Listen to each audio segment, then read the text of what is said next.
7 metre 35 centimetre और 4 metre 90 centimetre की लंबाई को पूर्णतः मापा जा सके। चलो ये बताओ क्या करना पड़ेगा, इसको चेंज करना पड़ेगा।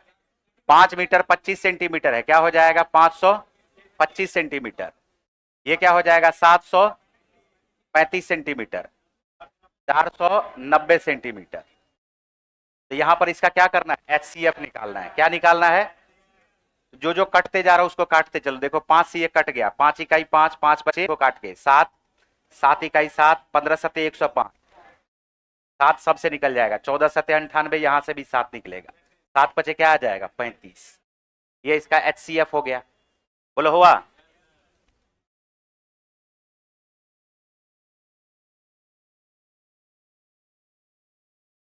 नेक्स्ट क्वेश्चन देखो,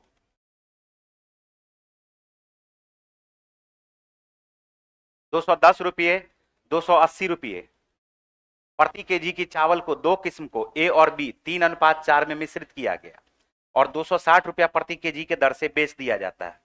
बताना है लाभ प्रतिशत क्या होगा। ये जो A और B है ये क्वांटिटी का रेशियो दिया हुआ, किसका रेशियो दिया हुआ है, क्वांटिटी का रेशियो, 3:4। इसका इसका कॉस्ट प्राइस 210 है और दूसरे का कॉस्ट प्राइस क्या है 280। तो सबसे पहला काम तो हम ये करेंगे कि दोनों को कर देंगे मिक्स, और मिक्स करोगे तो वेटेड एवरेज लगा दो। हम बोलेंगे 3 केजी का दाम अगर 210 है तो 3 केजी का दाम, 1 केजी का दाम 210 है तो 3 केजी का दाम 21 तिया 63, क्या 630 हो जाएगा। 1 केजी का दाम 280 है तो 4 केजी का दाम क्या हो जाएगा, 28 को 4 से गुना करोगे, 28 का 112 पर 1 जीरो 1120, तो कुल रेट आ गया 630 प्लस 1120, जबकि टोटल हमारे पास क्या आ जाएगा 437। तो काट दोगे तो या तो काट दो, इसको काट दोगे तो ये देखो काटना है ऐसे, 7 9 63 90 हो गया, 7 से काट दोगे 7 इकाई 7, 7 6 के 42, 160, 160 में 90 को जोड़ दोगे 9 6 15, क्या 250 आ गया क्या। तो कॉस्ट प्राइस आ गया है 250 और सेलिंग प्राइस क्या आ गया है बताओ 260। ये बताओ कि रेशियो क्या हो जाएगा, 0 0 कट जाएगा। 25 से 26 कितना का फायदा, 1 का फायदा, 1 का फायदा है 25 में, गुना किससे करेंगे 100 से, तो 25 से कितना बार में कट जाएगा 4 बार में। तो प्रॉफिट कितना आ गया 4%। पहले दोनों को क्या कर देंगे मिक्स, दोनों को मिक्स करोगे, वेटेड एवरेज लगा करके दोनों को मिक्स कर दिए, पता चला कॉस्ट प्राइस हो गया है 250, सेलिंग प्राइस है 260, फायदा कितना का हो गया, या तो 10 का बोल दो फायदा या रेशियो निकाल दो, 0 से 0 कट जाएगा, 1 का फायदा हुआ 25 में, 1/25 गुना 100 4%।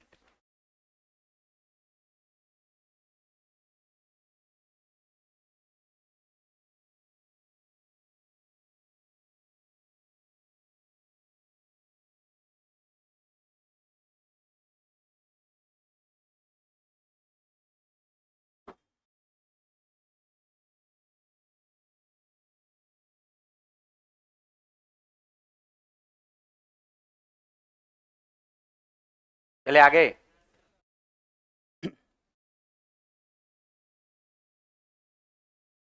देखो यहां नेक्स्ट क्वेश्चन पे चलेंगे।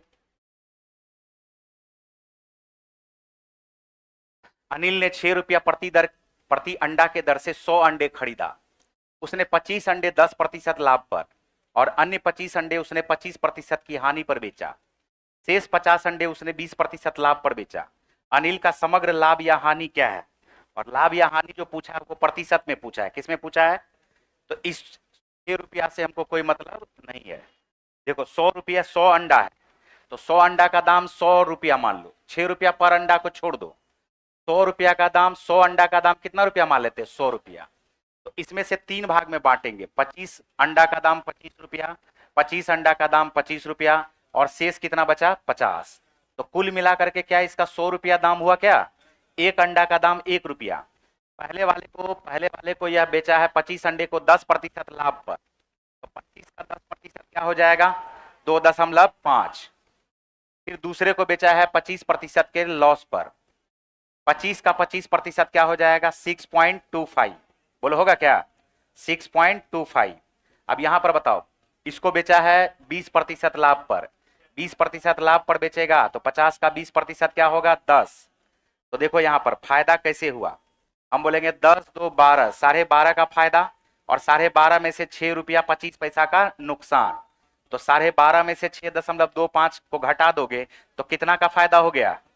6.25 का फायदा। और 6.25 का फायदा 100 में हुआ है, तो ओवरऑल प्रतिशत भी क्या हो जाएगा? 6.25%। ऑप्शन नंबर क्या आ गया? बी।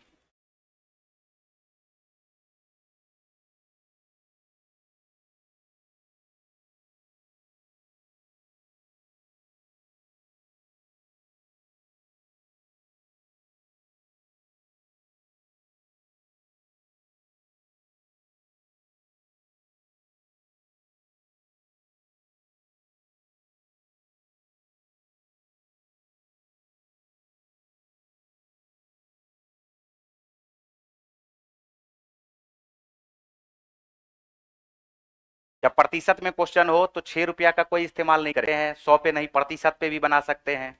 25 25 50, देखो यहाँ पर बहुत सारा तरीका है। हम इसका और भी छोटा कर सकते हैं। देखो 25 इकाई 25, 25 इकाई 25, 25 दूनी 50। देखो ऐसा हो गया क्या? जहां 1 1 2 नजर आ रहा, जहां 25 25 50 नजर आ रहा था, अब यही हमें क्या नजर आ रहा है बताओ? 1 1 2 नजर आ रहा है। ठीक है, हम चाहेंगे तो और इसको आसान बना सकते हैं। हम बोलेंगे 100 कर लो, 100 कर लो और 200 बना लो। अब इस पे हुआ है 10% का फायदा। 10% का फायदा का मतलब हो जाएगा 10। 10% का फायदा का मतलब 10। 25% का नुकसान हुआ है तो 25 का नुकसान हो जाएगा। और 200 पे हो गया है 20% का फायदा, तो 20 दूनी क्या हो गया बताओ? 40। तो ओवरऑल देखोगे तो 40 10 50, 50 में से 25 गया, 25 का फायदा। लेकिन इस बार जो फायदा हुआ वो कितना में हुआ? 2 1 3 1 400। तो 400 में 25 का फायदा हुआ है, 25/400 गुना क्या हो जाएगा? 100। देखो कट गया, 6 चौका 24, 6.1/4% का प्रॉफिट। तो प्रॉफिट परसेंट में कभी भी क्वेश्चन रहे, रेशियो में कभी भी क्वेश्चन रहे, फ्रैक्शन में कभी भी क्वेश्चन रहे, तो एक्चुअल वैल्यू का नहीं भी इस्तेमाल करेंगे, एक्चुअल वैल्यू के अनुपात का इस्तेमाल करके क्वेश्चन को बड़ा जल्दी बनाया जा सकता है। चले आगे, चलो देखो यहां पर चौथे नंबर का क्वेश्चन।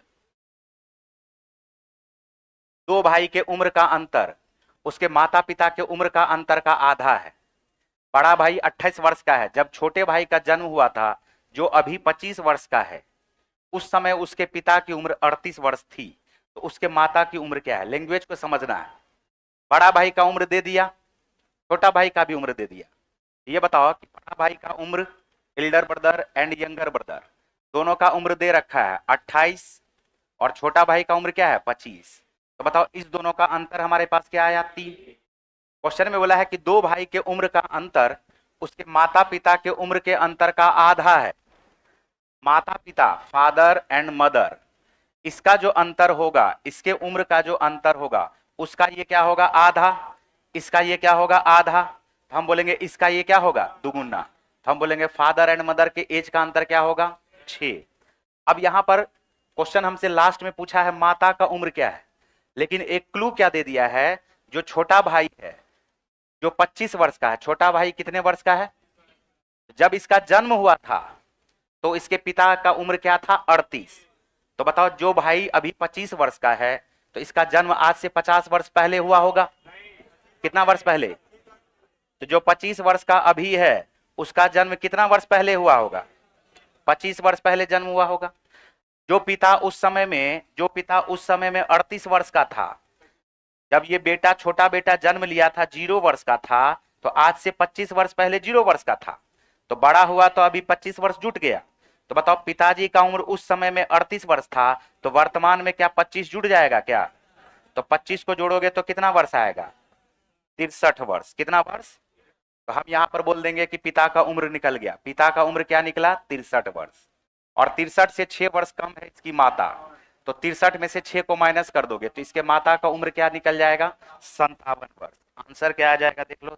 57 वर्ष। Option number D.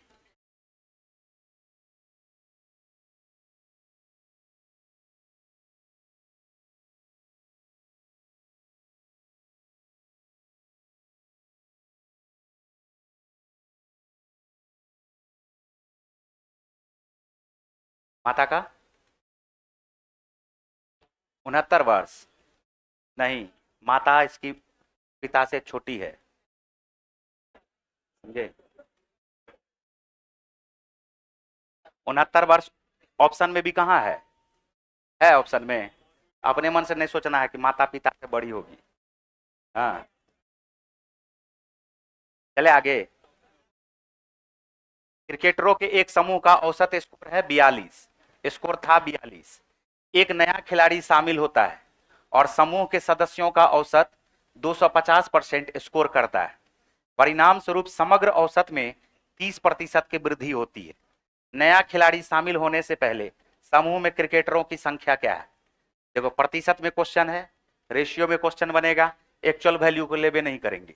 देखो यहाँ कितने खिलाड़ी है नहीं पता, मान के चलो कि ये सब खिलाड़ी का एवरेज है 100, ये सब खिलाड़ी का एवरेज क्या है 100।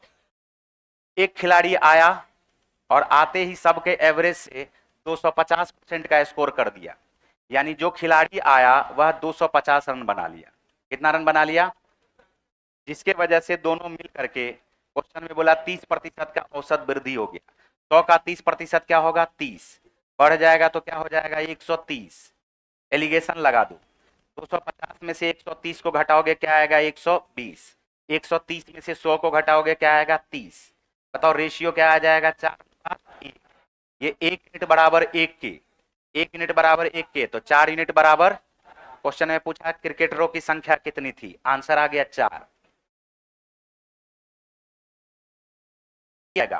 संख्या भी देके बनाओगे, अगर 42 ही रखोगे, देखो यहां पर अगर 42 ही रखना चाहोगे, बोलोगे नहीं हमको 42 ही रखना है। अगर ये 42 रन बनाया तो जो नया खिलाड़ी आया वह इसका 250% स्कोर किया।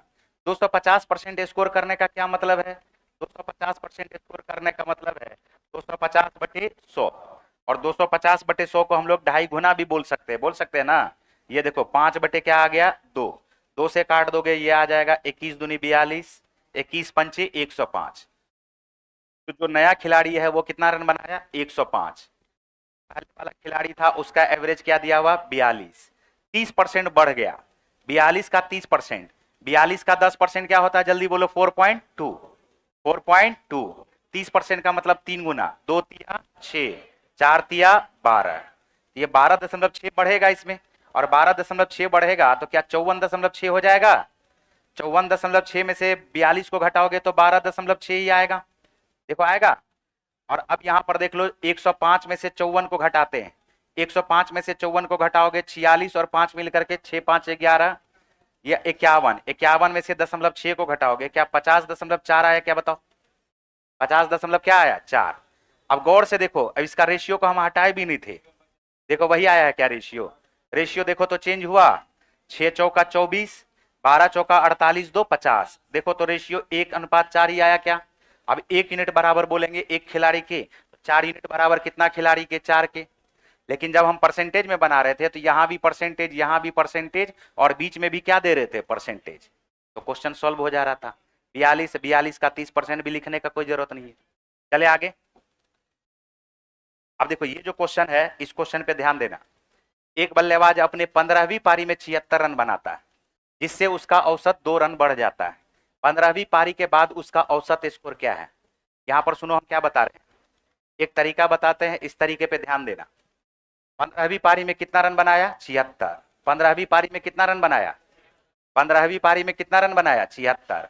औसत बढ़ा है कि घटा है, औसत बढ़ा है कि घटा है।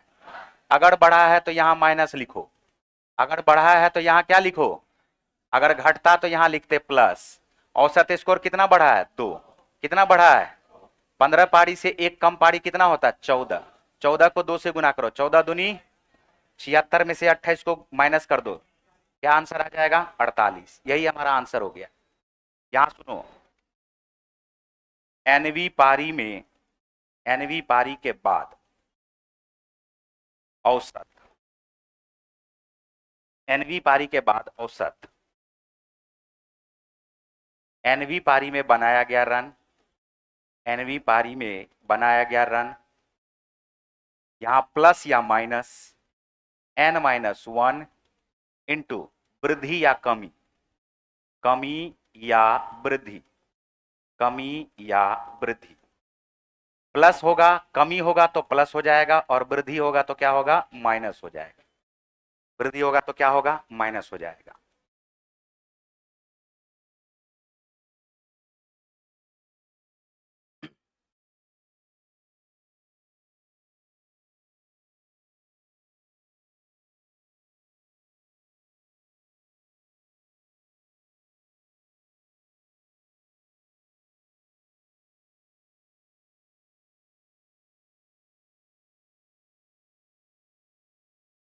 गया।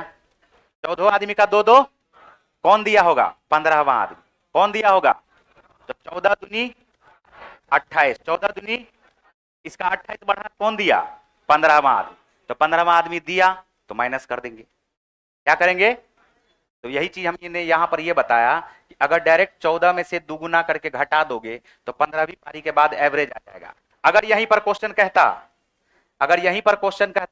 15वीं पारी में 76 रन बनाया, 15वीं पारी में 76 रन बनाया, लेकिन एवरेज बोला है 2 घट गया है, एवरेज 2 क्या हो गया है?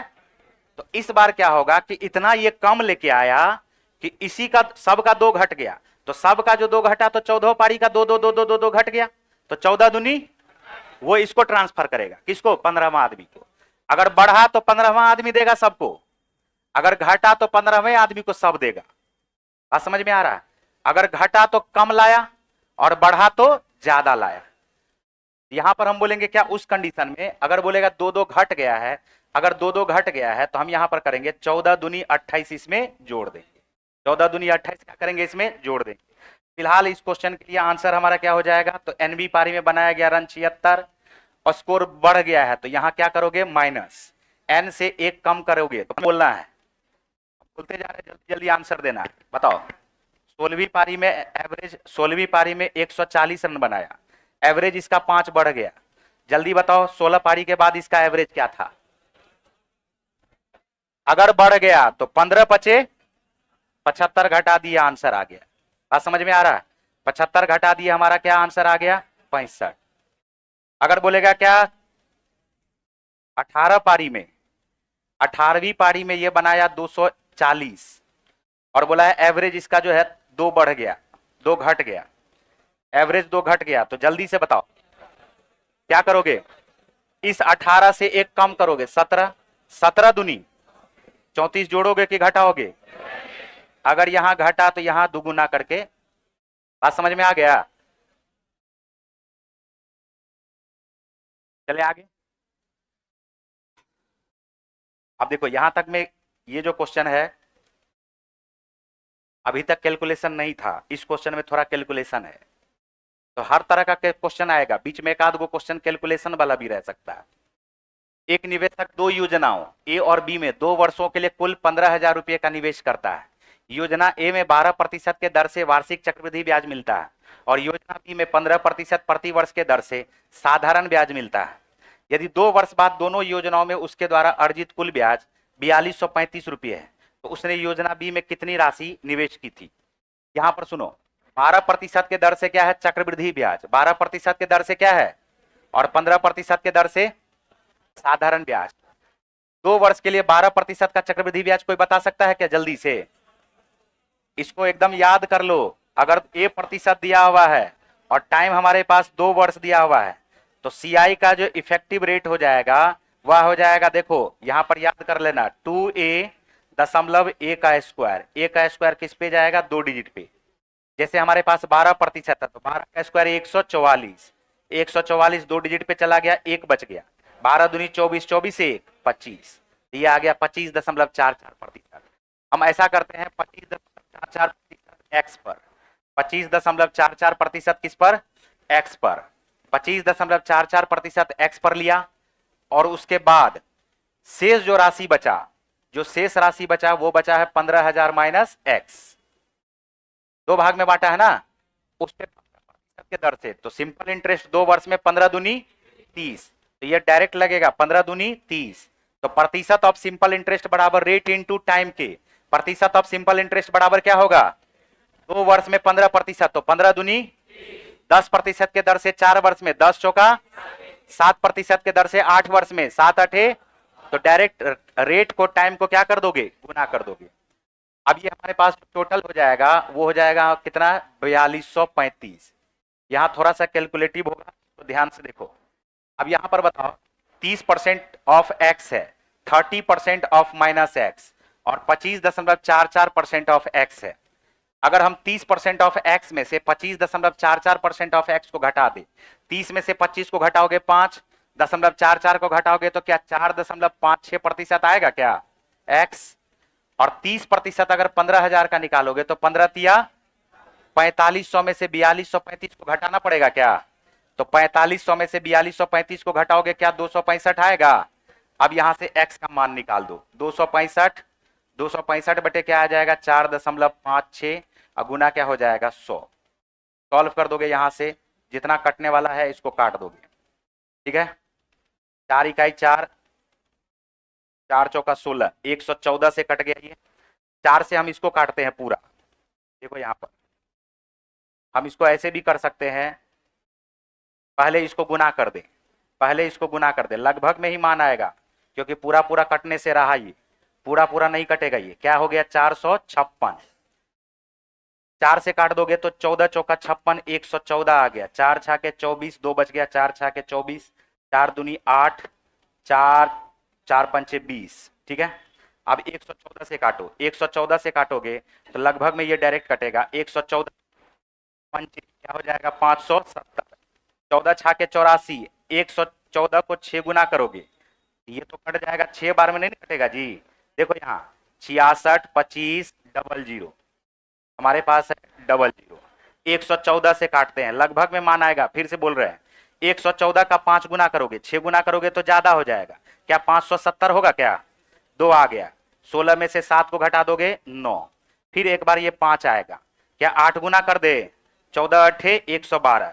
ठीक है, और यहां से इसको 8 गुना कर दोगे तो ये क्या आ जाएगा 1 गुना 8।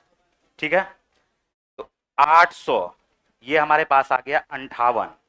8 गुना करोगे 8 चौका 32 आ गया, बच गया 3। 11 अठे 88, 88 में 3 को जोड़ोगे क्या आएगा 912। क्या बचा 13। एक बार थोड़ा सा और ले लेते हैं, 1 0 हमारे पास आ गया। क्या ये लगभग 1 आएगा क्या 114 इकाई 114, और लगभग में क्या 5810 ले लें। अगर ये 5810 ले लोगे x का मान तो हमारे पास जो दूसरा मान आएगा 15,000 में से 5810 को घटा देंगे। 15,000 में से किसको घटा देंगे 5810 को। 15,000 में से 5,000 को घटाओगे कितना आएगा 10,000। 10,000 में से 800 को घटाओगे 9,200। 10 को घटाओगे 9190। आंसर हमारा क्या आ गया ऑप्शन नंबर ए। कैलकुलेशन उतना ही पड़ेगा, एलिगेशन में भी कैलकुलेशन उतना ही पड़ेगा। ठीक है,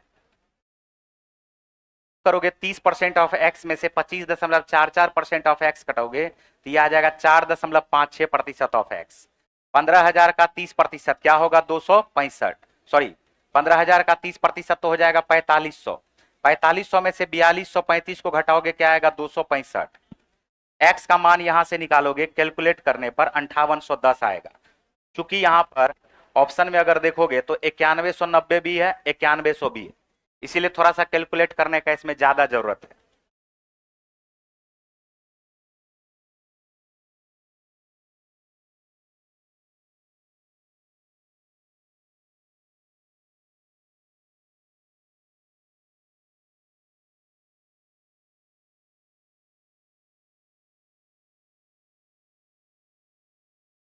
तो एक बार आया 3816, 30% निकालोगे 4500, लेकिन कैलकुलेशन इतना ही करना पड़ेगा। ठीक है, चलो देखो यहां अगला क्वेश्चन। चक्रवृद्धि ब्याज में जमा की गई एक रकम 3 वर्ष में 6690 बनती है और 6 वर्ष में 10,035 बनती है, तो रकम ज्ञात करना है। सुनो, कितना भी समय रहेगा, कितना भी टाइम रहेगा, इस चीज पे ध्यान देना। ये प्रिंसिपल है। अगले 3 वर्ष में यह क्या बन जाती है 6690, और अगले 6 वर्ष में यह बन जाती है 10,035। यानी हम यहां से कह सकते हैं कि यहां से अगले 3 वर्ष में 10,035। अगर प्रिंसिपल डायरेक्ट बोलेगा निकालने के लिए तो बिल्कुल आसान क्वेश्चन है। इस 3 वर्ष में वही रेशियो होगा जो इस 3 वर्ष में रेशियो होगा। रेशियो हमेशा सेम टाइम पीरियड के लिए क्या रहेगा सेम। सेम टाइम पीरियड के लिए रेशियो हमेशा क्या रहेगा सेम। तो हमारा मेन जो काम है वो काम है इस 3 वर्ष का रेशियो निकालना। हमने क्या कहा, अगर इस 3 वर्ष का रेशियो मान के चलो A अनुपात B है तो अगले 3 वर्ष का भी रेशियो क्या होगा बताओ A अनुपात B। हम यहां से क्या करते हैं पहले रेशियो निकाल लेते हैं। देखो यहां पर 6600 लिखा हुआ है 90 और इसका रेशियो निकालेंगे 10,035 के साथ। पहले तो 5 से काट दो इसको, 5 से काटोगे तो 5 इकाई 5, 5 तिया 15, 5 तिया 15, 5 अठे 40, 5 दूनी 10, 0 5 सते 35। 3 से कटेगा, 3 चौका 12, 3 चौका 12, 3 छाके 18, 3 छाके 18, 2 बच गया, 3 छाके 18, 3 9 में 27। अब देखो यहां पर यहां पर थोड़ा सा दिमाग लगाना पड़ेगा। और ऐसा क्वेश्चन इतना बार पूछा है कि ये देखो, 2 दूनी 4, 2 तिया 6, 23 दूनी 46, 23 तिया 69। बात कुछ समझ में आ रहा है? तो असल में अब 2 3 वगैरह से नहीं काटना है, ये डायरेक्ट किससे काटना, 223 से। 223 का दुगुना क्या होगा, 446, और 223 का तिगुना क्या हो जाएगा, 669। 223 का दुगुना 23 दूनी 46, 2 दूनी 4, 23 तिया 69, 2 तिया 6। तो बताओ इस 3 वर्ष में क्या रेशियो आया, 2:3। तो इस 3 वर्ष में भी क्या रेशियो रहेगा, 2:3। हम बोलेंगे 3 यूनिट बराबर 6690 के, 3 यूनिट बराबर 6690 के, तो 2 यूनिट बराबर निकाल लो। या नहीं तो 6690 का जब 3:2 है तो हम यहां पर लिखेंगे 6690, 6690 अगुना किससे कर देंगे, 2/3 से। सॉल्व कर दो, ये हमारे पास आ जाएगा 3 दूनी 6, 3 दूनी 6, 3 तिया 9, 2230 को डबल कर दोगे, आंसर हमारा क्या आ जाएगा, 4460।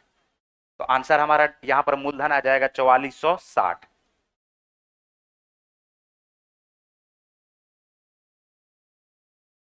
ये क्वेश्चन अलग अलग तरीके से दे सकता है। 1 9 10 किलोमीटर धारा के विपरीत जाती है और 55 मिनट में फिर शुरुआती बिंदु पर वापस लौट आती है।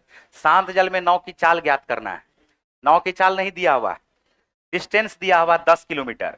तो एक बार डिस्टेंस दिया हुआ 10 किलोमीटर, यह जा रहा है नाव धारा के साथ जा रहा है। तो नाव का स्पीड हम लोग क्या मान लेते हैं, b, और धारा का स्पीड क्या दिया हुआ है, 2। तो क्या धारा के साथ नाव का चाल क्या हो जाएगा, b+s, दोनों को जोड़ेंगे ना। तो धारा के साथ इसका जो चाल हो जाएगा, हमें नहीं पता है नाव का स्पीड क्या है, तो b+2 लिख दिए। 10 किलोमीटर जा रहा है या b+2 से, और वापस यही 10 किलोमीटर वापस आ रहा है b-2 से। धारा के विपरीत क्या हो जाएगा, b-s। और इस टोटल इस दूरी को तय करने में जो इसको समय लग रहा है, वो लग रहा है 55 मिनट का। और 55 मिनट को हम लोग आवर में चेंज करने के लिए किससे भाग लगा देंगे, 60 से। 5 से काटोगे 11 बार में कटेगा, 5 से काटोगे 12 बार में कटेगा। क्वेश्चन पूछा जा रहा है शांत जल में नाव की चाल ज्ञात करे, और शांत जल में जब नाव की चाल ज्ञात करना है तो बाय ऑप्शन इस क्वेश्चन को सॉल्व करेंगे। क्या करेंगे, यहां पर कोई क्वाड्रेटिक इक्वेशन नहीं बनाना है बिल्कुल भी। क्या उठाना है, डायरेक्ट ऑप्शन। पहला ऑप्शन हमारे पास क्या है, 22, कॉम्बिनेशन दिख जाएगा अपने आप। 22 में 2 को जोड़ोगे, 22 + 2 मिलके 24, और 22 में से 2 गया 20, 20 24 और 12 का रिलेशन होगा ही होगा। 26 मान के चलो कि हम आते हैं 26, 26 रहता, 26 रहता तो यहां पर क्या लिखते, 26 + 2 28, 26 - 2 24। तो यहां 24 आ गया, 24 का रिलेशन 12 के साथ है, लेकिन 28 का रिलेशन 12 के साथ होगा क्या। इसका मतलब ये तो देखते हुए ही छांट देंगे। बताओ 28, 28 में से 2 को घटाओगे 26, और 28 + 2 मिलके 30, 28 में से 2 को घटाओगे 26, 26 में 13 है, यहां पर क्या है 12।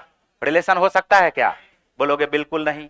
32 पे आ जाओ, 32 में से 2 को घटाओगे 30, 30 और 12 का रिलेशन हो सकता है, 30 का रिलेशन 12 का, लेकिन 30 + 2 मिलकर 32 + 2 मिलके 34, 34 में एगो अभाज्य संख्या है 17, जो 17 कहीं नहीं कटेगा, 17 यहां पर आएगा। तो बताओ ये भी रिलेशन हो सकता है क्या। तो इस तरह का क्वेश्चन को देख करके ऑब्जर्व किया जा सकता है कि कौन सा इसका आंसर होगा।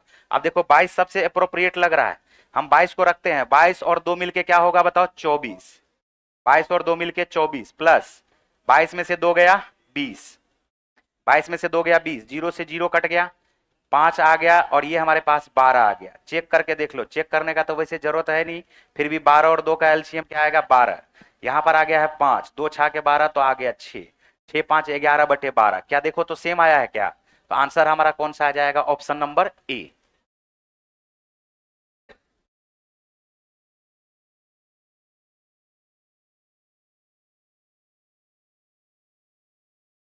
बढ़े आगे। 9.25 केजी, 9.25 रुपया पर केजी की चीनी ए को दूसरी चीनी बी से 17:15 के अनुपात में मिश्रित किया जाता है। यदि मिश्रण को 10 रुपया पर केजी से बेचा जाता है तो दूसरी चीनी का मूल्य ज्ञात करें। यहां देखो पहला है 17, दूसरा क्या है 15। ये असल में इसके वेट का रेशियो दिया हुआ, किसका रेशियो दिया हुआ है, वेट का रेशियो दिया हुआ। ये ए प्रकार का चीनी अगर 17 केजी लिया तो बी प्रकार का चीनी कितना केजी लिया, 15 केजी। पहला जो प्रकार है उसका रेट दिया हुआ है 9.25 रुपया पर केजी। दूसरा प्रकार का रेट हमसे पूछा जा रहा है, जबकि दोनों मिला करके जो रेट हमारे पास आ रहा है वह आ रहा है 10 रुपया पर केजी। लगा देंगे हम यहां से एलिगेशन, 10 में से 9 को घटाएंगे, 0.25 को घटाएंगे, क्या 0.75 आया क्या? तो 15 बराबर लिखोगे 15 पचे 75, 15 पचे 75, तो 17 पचे 85, 2 डिजिट पहले दशमलव ना। अब यहां पर देखो मीन रेट होता है हमेशा सस्ते से महंगा, महंगे से सस्ता, सस्ते से महंगा, महंगे से। अगर 10 से 0.75 कम है एक बार, तो 10 से 0.85 ज्यादा होगा, तो 10 से 0.85 ज्यादा होगा, तो दूसरे का रेट निकल गया 10.85 रुपया पर केजी। ऑप्शन नंबर क्या आ गया? डी।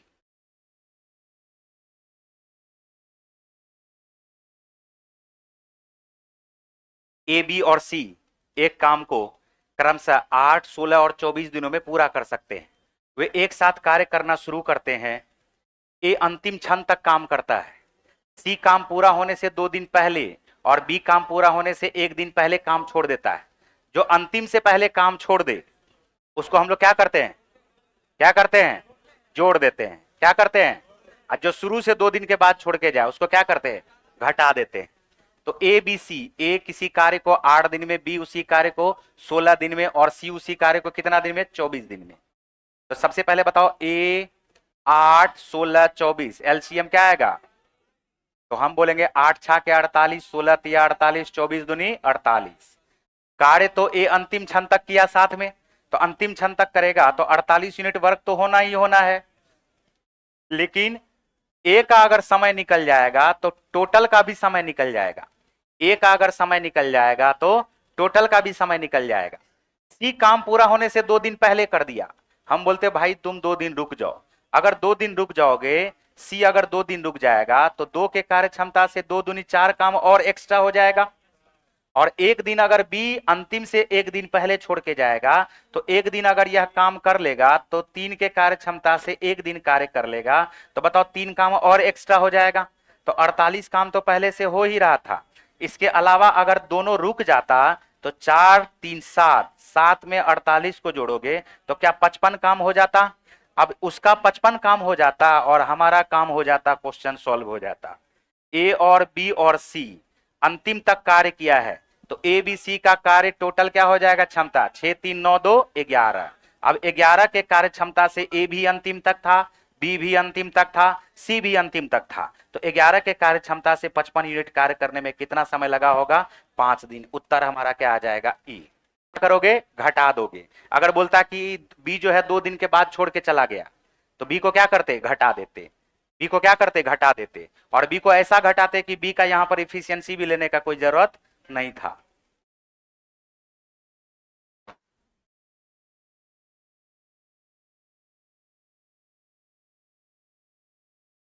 चले आगे। देखो ए प्लस बी प्लस सी बराबर 0 है। क्वेश्चन हमारे पास है ए स्क्वायर बटे A square minus B C, plus है बी स्क्वायर बटे B square minus C A, plus हमारे पास दिया हुआ सी स्क्वायर बटे C square minus A B. अब इस तरह के क्वेश्चन में जब इक्वेशन हमारे पास सिर्फ एक है और वेरिएबल हमारे पास कितना है? टोटल 3, तो यहां पर हम कोई भी फार्मूला का यूज किए बिना हम वैल्यू पुट करके क्वेश्चन को सॉल्व करेंगे। लेकिन वैल्यू पुट में एक चीज हमें ध्यान रखना पड़ेगा कि नीचे में कभी भी 0 नहीं आना चाहिए, नीचे में कभी भी 0 नहीं आना चाहिए। ऑप्शन कोई भी मैच नहीं करना चाहिए, और ऑप्शन तो हमें दिख रहा है कि कोई भी मैच नहीं किया हुआ है। हम सबसे पहला काम करेंगे, किसी भी एक वेरिएबल को 0 बना दो। जैसे हम सी को क्या बना दिए? 0। ए को मान लेते हैं हम लोग 1, ए को मान लेते हैं 1, और बी को क्या मान लेते हैं बताओ? -1। तब ना 1 में से 1 जाएगा तो फिर 0 हो जाएगा। अब जहां जहां हम सी को 0 बनाए हैं वहां वहां सी 0 हो जाएगा, यहां यहां सी क्या हो जाएगा बताओ? 0। सी जैसे ही 0 हो गया, ऊपर में 0 हो गया, तो ये पूरा का पूरा क्या हो गया? 0। अब यहां पर देखो हमारे पास क्या बच गया? ए स्क्वायर बटे ए स्क्वायर, और यहां पर हमारे पास क्या बच गया? बी स्क्वायर बटे बी स्क्वायर। मतलब मान भी रखने का कोई जरूरत नहीं है। ए स्क्वायर बटे ए स्क्वायर कट के क्या बन जाएगा? 1। बी स्क्वायर बटे बी स्क्वायर कट के क्या बन जाएगा? 1। 1 में 1 को जोड़ोगे, उत्तर हमारा क्या आ जाएगा? 2।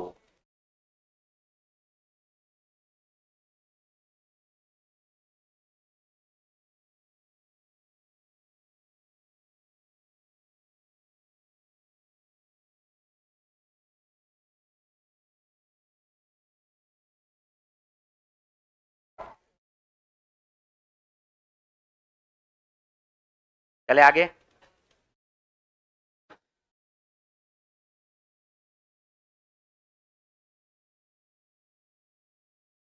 देखो यहां पर क्वेश्चन छोटा है, x पर पावर 4 प्लस 1 बाय एक्स पर पावर 4 बराबर क्या है 727। X cube minus 1 by x cube पूछा जा रहा है। क्या x cube minus 1 by x cube निकालने के लिए सबसे पहला काम हमें x माइनस 1 बाय एक्स चाहिए कि नहीं चाहिए?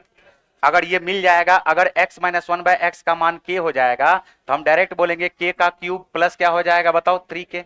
बोलो होगा क्या? अब इसका मान निकालते हैं। ये बताओ x square plus 1 by x square बराबर अगर k दिया हुआ है तो अभी कुछ दिन पहले ही हम बताए थे x प्लस 1 बाय एक्स निकालने के लिए क्या करते हैं, जल्दी बोलो। k में 2 निकाल जोड़ करके क्या करते हैं स्क्वायर रूट, या नहीं तो अगर x माइनस 1 बाय एक्स निकालना होगा तो k में से क्या करेंगे 2 को घटा के तब क्या करेंगे इसका स्क्वायर रूट निकालेंगे।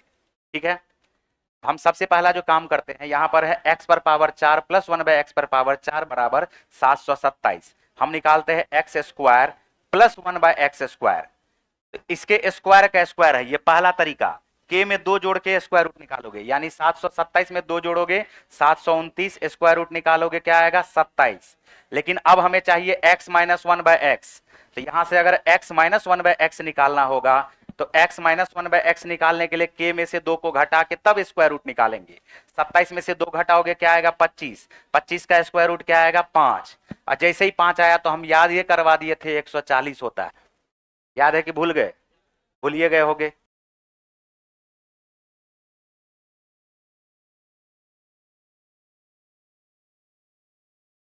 पांच का क्यूब 125, 3 बचे 15। चलो समय का अभाव है, तुम लोग शुरू में बहुत ज्यादा टाइम ले लिया। चले आगे।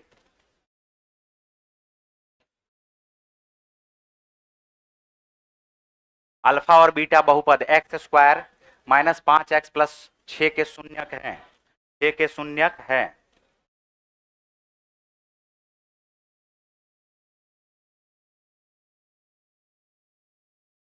तो क्वेश्चन हमसे पूछा जा रहा है, बताना यह है कि अल्फा का स्क्वायर प्लस बीटा का स्क्वायर बटे अल्फा का माइनस पावर 2 है और बीटा का माइनस पावर क्या है 2 है, इसका मान ज्ञात करना है। इसको समझो पहले, इसको, ये जो हमारे पास है, क्या ये हमारे पास 1 बाय अल्फा का स्क्वायर हुआ क्या, और क्या यह 1 बाय बीटा का स्क्वायर हुआ क्या? अरे बोलो हुआ? तो पहले हम इसको सॉल्व करेंगे, तो इसको सॉल्व करोगे तो इसके नीचे में आ जाएगा alpha square into beta square, और ऊपर में अल्फा स्क्वायर प्लस क्या होगा बीटा का स्क्वायर। बोलो होगा क्या?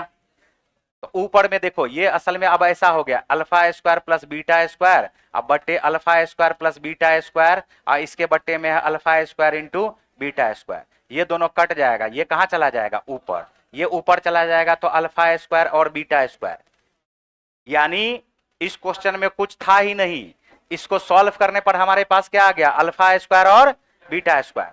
अल्फा इंटू बीटा का मान होता है मूलों का गुणनफल, होता है ना जी, और मूलों का गुणनफल बराबर c बाय e, 6 के बट्टे में क्या आएगा 1। अब अल्फा का स्क्वायर बीटा का स्क्वायर की जगह पे क्या लिख दोगे 6 का स्क्वायर, आंसर हमारा क्या आ गया 36। सेक स्क्वायर थीटा में कॉस स्क्वायर थीटा को मल्टीप्लाई कर दोगे तो क्या बन जाएगा 1। ऊपर वाले में इतना का कहानी खत्म, ऊपर वाले में सिर्फ और सिर्फ क्या बचा बताओ, बोलोगे साइन थीटा, अब प्लस क्या बचा है कॉस थीटा, यही ना बचा हुआ है। 1 minus sine theta 1 plus sine theta को मल्टीप्लाई करोगे 1 minus sine square theta, 1 minus sine square theta बराबर cos square theta, cos square theta को सेक स्क्वायर थीटा से गुना करोगे क्या आएगा 1। ऊपर में क्या बच गया sign theta plus cos theta. यहां देखो 1 प्लस टेन थीटा है और 1 प्लस कॉट थीटा है, नीचे वाले को सॉल्व कर रहे हैं, देखना यहां पर नीचे वाले को सॉल्व कर रहे हैं, साइन थीटा है। अब यहां पर हम ये बोलेंगे कि 1 प्लस साइन बटे कॉस, बोलते चलो 1 प्लस साइन बटे कॉस, 1 प्लस साइन बटे कॉस, कॉस से 1 में गुना होगा, कॉस इकाई कॉस प्लस साइन बटे कॉस, तो हम लोग इसको लिख सकते हैं cos theta plus sine theta बटे क्या आ जाएगा ये कॉस थीटा। यहां तक ठीक है? अब इसके बाद इसी तरह से ये हमारे पास कॉस थीटा है, हम लोग इसको लिख सकते हैं 1 प्लस कॉस बटे साइन, 1 प्लस कॉस बटे साइन, साइन इकाई साइन, साइन प्लस कॉस बटे साइन प्लस कॉस बटे, तो हम इसको लिख सकते हैं साइन थीटा अब प्लस कॉस थीटा बटे क्या हो जाएगा बताओ, साइन थीटा, यही ना। अब ये नीचे में है, ये कहाँ है, नीचे में, और इसके ऊपर में क्या दिया हुआ है, तो इसके ऊपर में है sine theta plus cos theta. गौर से देखो, क्या साइन थीटा कॉस थीटा यहां भी है, साइन थीटा कॉस थीटा यहां भी है, कॉमन लेके ऊपर ऊपर काट देंगे, और जैसे ही ऊपर ऊपर काट दोगे तो ऊपर में आया एक और नीचे में आया साइन बटे कॉस, कॉस बटे साइन, ये हमारे पास हो गया टेन थीटा प्लस क्या हो गया, और ये बताओ tan theta plus cot theta का क्या गो वैल्यू बताए हैं, क्या गो वैल्यू बताए हैं, तीन गो वैल्यू, क्या गो वैल्यू बताए हैं, तीन गो वैल्यू बता चुके हैं, tan theta plus cot theta का तीन वैल्यू बताए, तीन वैल्यू हमारे पास, सबसे पहला वैल्यू क्या होगा, वन बटे sine theta into cos theta, दूसरा वैल्यू हमने बताया था sec theta into cosec theta, और तीसरा वैल्यू हमने बताया था टू कॉसेक टू थीटा, यही बताए थे क्या। अगर ये वैल्यू हमें याद रहेगा तो जैसे tan theta plus cot theta आया, क्या इसके जगह पे हम लोग वन बटे sine theta into cos theta बोलेंगे क्या, अरे बोलो जल्दी। ऊपर में क्या है, एक, एक बटे एक, एक बटे एक बटे साइन थीटा कॉस थीटा, तो साइन थीटा कॉस थीटा कहां चला जाएगा, ऊपर, तो ऊपर हमारे पास आ गया sign theta into cos theta. लेकिन एक क्वेश्चन बनाने के लिए हमको बहुत कुछ याद रखना पड़ेगा।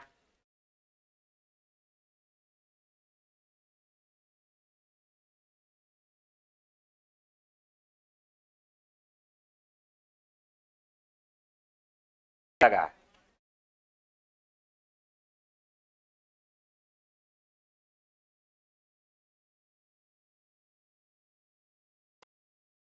देखो यहां पर 16 नंबर का क्वेश्चन, माना कि समुच्चय दिया हुआ है, तब हमसे क्वेश्चन जो पूछा जा रहा है तब आपको बताना है 4 गुना माध्य प्लस 2 गुना बहुलक माइनस 8 गुना माध्य का, मतलब तीनों निकालना है, माध्य निकालना है। माध्य कैसे निकालते हैं जल्दी बोलो, एक दो दो चार, चार एक पांच, तीन आठ, तीन 11, तीन 14, चार 18, चार 22, 22 चार 26, 26 चार 30, एक दो तीन चार 5 6 7 8 9 और 10, तो 30 को 10 से भाग दे दोगे क्या होगा, तीन, तो ये माध्य निकल गया इसका तीन, प्लस बहुलक तो देख करके ही बता सकते हैं चार होगा, दो गुना क्या हो गया चार, माइनस 8 गुना माध्य का, माध्य का होता है बीच वाली संख्या, तो 10 संख्या है, एक दो तीन चार पांच, पांचवा और छठा के बीच में, तो तीन तीन छह का आधा, तीन न रह जाएगा जी, तो यही हमारा तीन हो गया, ठीक है। तो चार तिया 12, चार दूनी 8, 12 8 20, 8 तिया 24, 20 में से 24 को घटा दोगे उत्तर क्या आएगा बताओ, -4।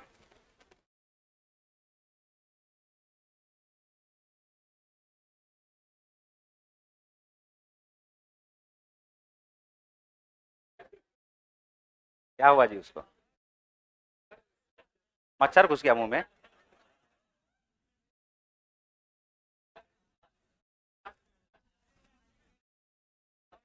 इसको लग रहा होगा कि अब जो है समय आ गया है, समझे। देखो यहाँ ऐसा ऐसा क्वेश्चन अगर आ जाए क्वेश्चन एग्जाम में, तो समय आइए न गया, उस बिंदु का नियामक ज्ञात करें जो बिंदु 2 3 7 8 को 2:3 में काटता है, इंटरसेक्शन डिवीजन है, ठीक है, इंटरसेक्शन डिवीजन है, क्या ये हमारे पास 2 3 और ये 7 8 है क्या। अब इसका निर्देशांक हमें ज्ञात करना है, तरीका पे ध्यान दो, इस दो को उठा के इससे गुना करोगे 7 से, 7 दूनी 14, प्लस इस 3 को गुना करोगे 2 से, 3 दूनी 6, और भाग लगा दोगे 3 2 5 से, तो 14 6 20, 20 बटे 5 क्या हो जाएगा, 4, 4 दो गो ऑप्शन में आ गया, और आगे बढ़ते हैं।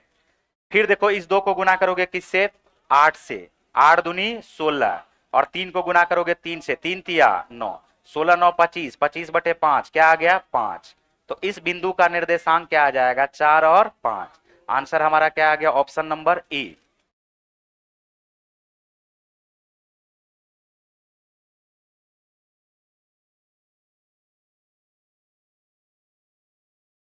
छत्तीस सेंटीमीटर आंतरिक व्यास वाला एक गोलार्ध कटोरा तरल से भरा हुआ है, इस तरल को प्रत्येक 3 सेंटीमीटर त्रिज्या 12 सेंटीमीटर ऊंचाई वाले बेलनाकार बोतलों में भरना है, इस कटोरे को खाली करने के लिए ऐसी कितनी बोतलों की आवश्यकता है।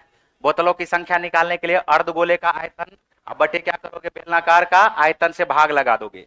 अर्धगोले ये तो 36 सेंटीमीटर व्यास न है जी, अर्धगोला है, ये गोलार्ध है ना, तो इसका आयतन क्या हो जाएगा 2/3 पाई आर क्यूब। तो 36 का क्यूब होगा कि 18 का क्यूब? 18 का क्यूब। 18 गुना 18 गुना क्या हो जाएगा 18। और बेलन के आयतन से भाग लगा दो। बेलन का आयतन होता है पाई आर स्क्वायर। आर स्क्वायर 3 तिया क्या हो जाएगा 9 इंटू एच। अब यहां से पाई काट दोगे, 9 से काट दोगे, 9 दूनी 18, फिर काट दो 3 से, 3 छाके 18, फिर 6 दूनी 12, कट गया। तो बताओ क्या सब बचा? 18 दूनी 36। उत्तर हमारा आ गया 36 बोतलों की आवश्यकता है। क्षेत्रफल दिया हुआ है, क्या सब क्षेत्रफल दिया हुआ है? 63 वर्ग यूनिट। दो समानांतर रेखाएं डीई और एफजी इस प्रकार खींची गई है कि AB AC को 3 बराबर भागों में बांटता है। एक देखो डीई समानांतर है और ये एफजी भी क्या है, यहां पर समानांतर है। डीई और क्या है एफजी। बात पे ध्यान देना, ये 3 बराबर भाग में बांटा है। 3 बराबर भाग में बांटने का मतलब अगर ये 1 है, ये भी 1 होगा और ये भी क्या होगा 1 होगा। और अगर ये समानांतर रेखाएं हैं तो बताओ कितना त्रिभुज बना? एक छोटा वाला, फिर मझला वाला और फिर बड़ा वाला। तो तीनों का तीनों त्रिभुज क्या होगा? एक दूसरे के समरूप। और जब भी समरूप त्रिभुज होता है तो इसका कॉरस्पॉन्डिंग भुजा का रेशियो समान होता है। और कॉरस्पॉन्डिंग भुजा का स्क्वायर कर दोगे तो वो उसके क्षेत्रफल को रिप्रेजेंट करता है। तो हम बोलेंगे अगर AD हमारे पास 1 है तो बताओ AF हमारे पास क्या होगा? AF हमारे पास 1 + 1 मिलके क्या होगा 2। और AB हमारे पास क्या हो जाएगा? जल्दी बोलो। 1, 2 और 3। तो हमारे पास कॉरस्पॉन्डिंग भुजा का रेशियो आ गया है 1:2:3। अब हम यहां से इसके एरिया का रेशियो लिखेंगे। एरिया का रेशियो हो जाएगा 1 का स्क्वायर 1, 2 का स्क्वायर 4 और 3 का स्क्वायर 9। तो ये टोटल को रिप्रेजेंट करेगा 9। ये टोटल को रिप्रेजेंट क्या करेगा 9। बात पे ध्यान देना, ये पहला वाला जो इसका एरिया होगा ये 1 होगा। और यहां तक जो एरिया है यह हमारे पास क्या है बताओ 4। यहां तक का एरिया क्या है 4। तो बताओ इतना दूर का एरिया क्या हो जाएगा 3। टोटल का एरिया हमारे पास क्या है 9। टोटल का एरिया क्या है 9। 9 में से 5 को घटा दोगे तो ये हमारे पास क्या आएगा 4। 9 में से 4 को घटा दोगे तो क्या आ जाएगा 5।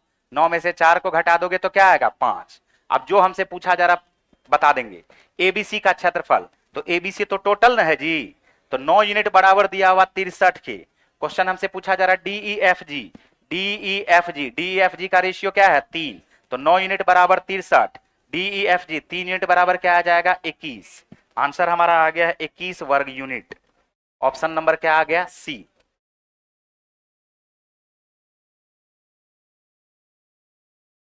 और जब भी दो त्रिभुज समरूप हो, जब भी दो त्रिभुज समरूप हो, जब भी दो त्रिभुज समरूप हो तो उसके भुजा का रेशियो सेम रहेगा, कॉरस्पॉन्डिंग भुजा का रेशियो सेम रहेगा, कॉरस्पॉन्डिंग ऊंचाई का रेशियो सेम रहेगा, माध्यिका का रेशियो सेम रहेगा, परिमिति का रेशियो सेम रहेगा। जितना भी साइड कंपोनेंट है सबका रेशियो क्या रहेगा सेम रहेगा। लेकिन क्षेत्रफल का रेशियो क्या हो जाएगा उसका स्क्वायर। यहां पर दिया हुआ दो समरूप त्रिभुज के क्षेत्रफल का अनुपात है 36:25। तो जब क्षेत्रफल का अनुपात दिया हुआ है 36:25 तो जल्दी से ये बताओ कि क्षेत्रफल का अनुपात है 36:25 तो बताओ इसके भुजा का रेशियो क्या होगा 6:5। और जो इसके भुजा का रेशियो होगा क्या वही उसके परिमाप का भी रेशियो होगा क्या? क्वेश्चन में कहा जा रहा है बड़े त्रिभुज का परिमाप 108 सेंटीमीटर है, बड़ा त्रिभुज का परिमाप 108 सेंटीमीटर है। 18 छाके 108। तो छोटे त्रिभुज का परिमिति क्या होगा 18 पंचे 90। आंसर हमारा क्या आ गया इसमें 90।